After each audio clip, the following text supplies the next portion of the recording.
C'est vertigineux de rêver des choses dans sa tête, de créer et de les voir se réaliser et partager. Parce qu'on a eu des retours de tout univers et je me dis que là, on a acheté une graine voilà, qui est super. Hey, salut! L'histoire entre Sansenco et la LEFPA Nouvelle-Aquitaine a démarré en 2020 lors d'un forum ouvert que nous avons co-animé avec les artisans du changement afin de construire en collectif le nouveau projet associatif de la LEFPA au niveau national. Depuis, il s'est passé pas mal de choses. On a notamment formé tous les directeurs d'établissement et chefs de service de la LEFPA Nouvelle-Aquitaine pour leur donner les clés d'un management plus collaboratif. Je me rends à Émoutier au sud de Limoges pour participer à un événement qui est le fruit d'un an de travail des équipes de la LEFPA en Nouvelle-Aquitaine. Un an de travail où elles ont mis en pratique ce à quoi elles ont été formées. Vous allez voir, c'est un événement et un chemin passionnant pour tous ceux qui croient ou ne croient pas à la puissance de l'intelligence collective. Allez, je vous emmène. C'était ma partie de bonheur. Ça nous a permis de vivre un événement fort. Maman, ça m'a apporté la joie et de bonne humeur. Bon, la coopération, en fait, ça a été bien. Le sourire des gens, des personnes, des coureurs, les remerciements qu'on a pu avoir par rapport à l'organisation. Ça vous apprendre à connaître les uns et d'autres. Ça fait qu'on parle, qu'on communique et qu'on voit qu'on peut avoir des points communs, des intérêts communs, qu'on pourra par la suite partager des projets communs. Et vraiment, ouais, se tourner vers l'extérieur plutôt que rester entre nous, un entre nous qui est en fait pas du tout constructif. C'est Philippe Bourcy, et il faut rendre à César ce qui lui appartient, donc avec Fred Beaufini, donc 2 trailers d'origine. Et une fois en haut des Moutiers, ils ont couru. Et ils se sont aperçus d'une vue magnifique et là ils se sont dit ça serait chouette quand même qu'on amène sur nos terres les gens pour qu'ils viennent découvrir la beauté du paysage et la beauté de nos chemins, de nos sentiers. Alors objectif de la FPA Trail, tout de suite c'est devenu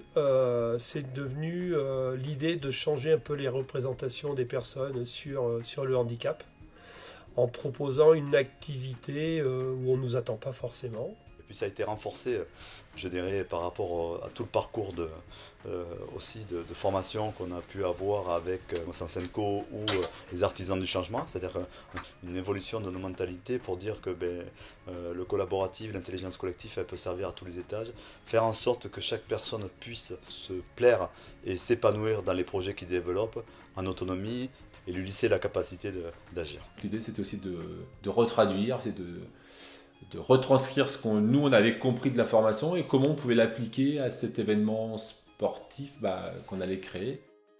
Avec tout de suite l'idée de l'ouverture. Avec tout ce qu'on a appris, de faire participer à la fois le plus grand monde à cette manifestation, mais en amont, de faire participer l'ensemble des partenaires et personnes, je dirais, de la collectivité classique ou de la société civile à l'organisation de ce comité de pilotage. Et qui pouvait nous amener des compétences, quelque chose dans notre projet. On ne se refuse rien et on fait avancer les idées.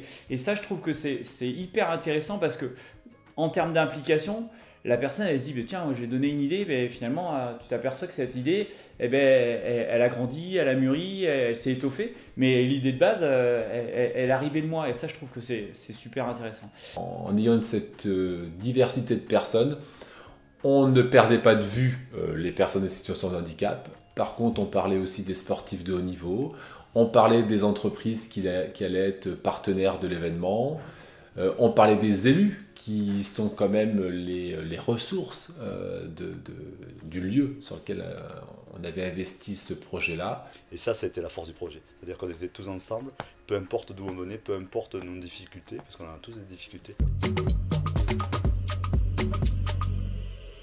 On avait été sensibilisés, formés au préalable, et avec des pratiques qu'on ne maîtrisait pas, parce qu'on venait juste d'être formés. Et il a fallu aussi que nos collègues du COPIL puissent comprendre selon vers quoi on allait tendre. Les nouvelles pratiques, de fait, ça nous amène à collaborer. Alors après, certains ont plus de mal avec l'outil informatique, certains m'ont dit ouais, ton truc, tes post-it, c'est marrant, mais bon, ça va 2 secondes. Mais en tout cas, tout le monde sent qu'il y a une bienveillance et une volonté d'écouter. plutôt sur une position horizontale où chacun peut s'exprimer. Qu'est-ce que ça fait en sorte? C'est-à-dire qu'à un moment donné, il n'y a pas qu'un qui décide, mais chacun dans ses capacités peut agir.